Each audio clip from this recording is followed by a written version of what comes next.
आज हम जिस टॉपिक पर बात करने जा रहे हैं वह वास्तव में साइंटिफिकली प्रूव नहीं है, बल्कि चीन से कुछ अफवाहें हैं। एक बार फिर से एक प्रकार के असामान्य सिग्नल का पता चला है, जो कि कम से कम अभी के लिए थ्योरी रूप में कहीं बाहर किसी एक्स्ट्रा टेरेस्ट्रियल इंटेलिजेंस से आ रहा हो सकता है।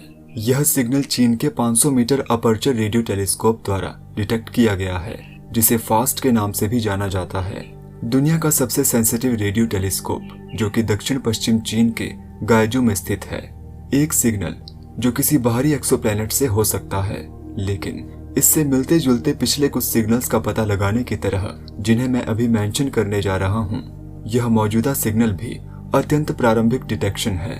यह डिटेक्शन अभी कंफर्म नहीं हुई है, या शायद अभी तक पब्लिकली रिलीज भी नहीं हुई है। अभी फिलहाल यह ट्विटर पर चल रही अफवाहों पर आधारित है, और विशेष रूप से ये ट्वीट जो ग्लोबल टाइम्स की तरफ से किया गया है। अंग्रेजी भाषा का ये न्यूज़पेपर, जो वास्तव में स्टेट एफिलिएटेड है और आमतौर पर केवल वही चीजें प्रकाशित करता है जो अप्रूव हो चुकी हों। अब स्टेट अप्रूव्ड होने के नाते वे वास्तव में अफवाहें नहीं फैलाएंगे। निश्चित रूप से यहाँ कुछ हो रहा था। तो अभी हम क्या जानते हैं और यहाँ क्या हो रहा है? चलिए फैक्ट्स के साथ अनुमान लगाते हैं। ऑनेस्टली कहूँ तो इस सिग्नल के एक्स्ट्रा टेरेस्ट्रियल इंटेलिजेंस की ओर से आने की संभावना बहुत कम है। ऐसा इसलिए क्योंकि यह पहली बार नहीं है जब इस तरह के सिग्नल्स का पता चला है, और हमने इससे पहले कई दूसरी वीडियोस में इस बारे में डिस्कस भी किया है। लेकिन यदि हम अज्यूम कर भी लेते हैं कि ये सिग्नल किसी एक्स्ट्रा टेरेस्ट्रियल इंटेलिजेंस से आ रहा है, तो इसे अंततः साबित करने के लिए कई वर्षों की जांच करनी होगी। लेकिन फिलहाल साफ तौर पर अभी इसकी कंफर्मेशन नहीं हुई है। यह केवल एक सिग्नल है जो यहाँ पाया गया था। कथित तौर पर ओरिजिनल टीम ने 2 अलग अलग सिग्नल की खोज की थी, जो वास्तव में 2019 और 2020 में कैप्चर किए गए थे। इसके अलावा इस साल उन्हें अलग अलग एक्सोप्लैनेट्स को ऑब्जर्व करते हुए, विशेष रूप से एक स्टार सिस्टम में ज्ञात एक्सोप्लैनेट को ऑब्जर्व करते हुए एक संदेहजनक सिग्नल मिला। दुर्भाग्य से अब तक हमें पता नहीं है कि ये कौन सा सिग्नल है, क्योंकि अभी तक कुछ भी रिपोर्ट नहीं किया गया है। और फिलहाल China extra terrestrial civilisation research group, जो कि बीजिंग नॉर्मल यूनिवर्सिटी का हिस्सा है, के चीफ साइंटिस्ट ने मेंशन किया है कि इस सिग्नल के पृथ्वी के जैसे प्लेनेट से आने वाली किसी इंटरफेरेंस होने की संभावना है, और किसी भी रिपोर्ट को ऑफिशियल करने से पहले बहुत ज्यादा कंफर्मेशन की आवश्यकता है। फिर भी उन्होंने कंफर्म किया है कि कई नैरो बैंड सिग्नल्स का पता लगाया गया है, जो कहीं बाहर से विभिन्न ऑब्जेक्ट से आ रहे हैं, और उनकी टीम अब यह पता लगाने की कोशिश कर रही है कि यह संभवतः कहां से आया हो सकता है। इन वास्तविक फैक्ट्स के बारे में हम अभी इतना ही जानते हैं, लेकिन कुछ अटकलें हैं जो हम इसके बारे में विशेष रूप से कुछ ऐतिहासिक सिग्नल के आधार पर बना सकते हैं, और हम संभवतः सैटेलाइट डिश की एनालिसिस करके भी इसका पता लगा सकते हैं। साथ ही जानेंगे कि पिछले कुछ सालों से सरकार क्या कोशिश कर रही है। तो सबसे पहले जानते हैं कि आखिर ये डिश है क्या, और ऐसा क्या है जो इसे इतना ज्यादा शक्तिशाली बनाता है। इस खूबसूरत प्रोजेक्ट को वास्तव में 1994 में प्लान किया गया था, लेकिन इसका निर्माण शुरू होने में ही लगभग 2 दशक लग गए। 2016 में सब कुछ पूरा होने के साथ ही इसे पूरी तरह से ऑपरेशनल होने से पहले कुछ सालों तक कठोर परीक्षण से गुजरना पड़ा। इसकी एक खास विशेषता है जो इस टेलीस्कोप को काफी रोचक बनाती है। इसके पास एक एक्टिव सरफेस है। ये डिश लगभग 4500 इंडिविजुअल ट्रायंगुलर पैनल से बनी है, जिसकी वजह से इस पूरे टेलीस्कोप के फोकस को शिफ्ट किया जा सकता है, जिसका अर्थ ये भी है कि वास्तव में सिग्नल्स को डिटेक्ट करने और रिसीव करने के लिए लगभग 300 मीटर डायमीटर का एक सर्कल ही उपयोग किया जा सकता है। इन पैनल्स की वजह से इस टेलीस्कोप को मूल रूप से कई अलग अलग दिशाओं में पॉइंट किया जा सकता है, और रात के आसमान में कई चीजों पर ध्यान केंद्रित किया जा सकता है। इसका active surface iconic Arecibo radio telescope के क्षेत्र से लगभग 2 गुना बड़ा है, जो दुर्भाग्य से अब ऑपरेशनल नहीं है। चीन का यह फास्ट टेलीस्कोप 70 मेगाहर्ट्ज से लगभग 3 गीगाहर्ट्ज की रेडियो फ्रीक्वेंसीज का पता लगाने में सक्षम है, जो इसे रात के आसमान में विभिन्न प्रकार के ऑब्जेक्ट्स पर ध्यान केंद्रित करने की अनुमति देता है, जिसमें हाइड्रोजन गैस से बनी चीजें, तरह तरह के पल्सार और कई तरह के नेबुला से आने वाले रेडियो सिग्नल शामिल हैं। ये सिग्नल संभवतः विभिन्न ग्रहों के मैग्नेटोस्फीयर से भी आते हैं। यह कुछ प्रकार के मॉलिक्यूल्स का पता लगाने में भी सक्षम है, लेकिन इससे भी महत्वपूर्ण बात यह है कि इसका एक मिशन कहीं बाहर एक्स्ट्रा टेरेस्ट्रियल इंटेलिजेंस के संभावित सिग्नल्स का पता लगाने की कोशिश करना भी है। यही कारण है कि बीजिंग नॉर्मल यूनिवर्सिटी में ये खास डिवीजन मौजूद है। यह खास तौर से इस विशेष टेलीस्कोप के मुख्य मिशनों में से एक है।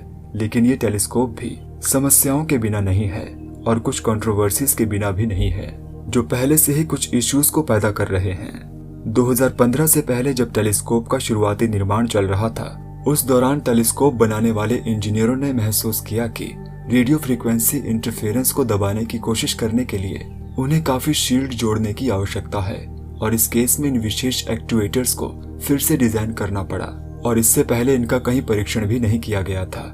लेकिन वैज्ञानिकों के अनुसार 2020 में एक्चुएटर्स इंटरफेरेंस को रोक रहे थे। अब क्योंकि ये मूल रूप से एक बिल्कुल नया टेलीस्कोप है, इस केस में जो खोजा गया है उसके लिए इंटरफेरेंस वर्तमान में सबसे संभावित एक्सप्लेनेशन है। और वास्तव में यह मानने का एक बहुत मजबूत कारण ये भी है कि ये रेडियो इंटरफेरेंस उदाहरण के लिए एक तरह के स्मार्टफोन की वजह से भी हो सकती है। टेलीस्कोप के निर्माण के लिए जिम्मेदार सरकारी अधिकारियों ने भी महसूस किया कि इस सब में हम टूरिज्म कंपोनेंट को जोड़कर कुछ अतिरिक्त पैसा भी कमा सकते हैं। अनिवार्य रूप से उन्होंने महसूस किया कि क्योंकि अब यहाँ सबसे बड़ा रेडियो टेलीस्कोप है, तो हो सकता है कि हम इसमें टूरिज्म लाकर कुछ अतिरिक्त पैसा कमा सकें। और इस वजह से टेलीस्कोप के पास 5 किलोमीटर के क्षेत्र में किसी भी पर्यटक को मोबाइल फोन का उपयोग करने से मना किया गया है या कोई दूसरा रेडियो ट्रांसमिटेड डिवाइस भी। लेकिन सवाल ये है कि क्या ये जंगल में है? और निश्चित रूप से यह एक ऐसा प्रश्न है जिसका जवाब हम अभी नहीं दे सकते। और इसलिए वर्तमान में कई ऐसे सोर्सेज हैं जहां से ये इंटरफेरेंस आ सकती है। और हम जानते हैं कि इंटरफेरेंस पिछले कई सिग्नल्स के लिए एक्सप्लेनेशन रही है जो इस मौजूदा सिग्नल के समान ही है। और सबसे फेमस स्टोरी वास्तव में ऑब्जर्वेटरी से है, द ऑस्ट्रेलियन पार्क्स ऑब्जर्वेटरी। संभावना है कि ये चाइनीज टेलीस्कोप से ऑब्जर्वेशंस को कंफर्म करने जा रही है। इस ऑब्जर्वेटरी ने 1998 में खोजे गए सिग्नल्स का भी पता लगाया था और ये सिग्नल्स कम से कम 12 और वर्षों तक लगातार खोजे गए थे, जिन्हें वर्तमान में पेरिटॉन के रूप में संदर्भित किया जाता है।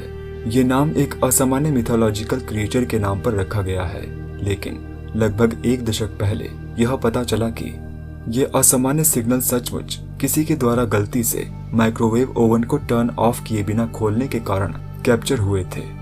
अगर ऐसा कुछ माइक्रोवेव ओवन के कारण हो सकता है, तो टेलीस्कोप के आसपास मौजूद किसी व्यक्ति के द्वारा एक स्मार्टफोन या किसी दूसरे रेडियो डिवाइस के उपयोग से क्यों नहीं। हमने अभी 1 साल से भी कम समय में पास के प्रोक्सिमा सेंटोरी से आने वाले अजीब से सिग्नल के बारे में भी बात की थी।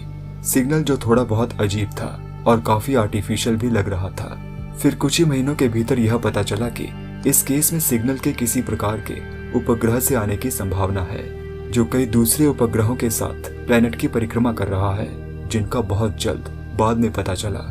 और इसलिए मौजूदा समय में चाइनीज टेलीस्कोप द्वारा डिटेक्ट किए गए सिग्नल के बारे में बहुत ज्यादा एक्सप्लेनेशंस हैं कि क्यों इसकी बहुत संभावना है कि यह एक इंटरफेरेंस है और एक एक्स्ट्रा टेरेस्ट्रियल इंटेलिजेंस से संकेत नहीं है।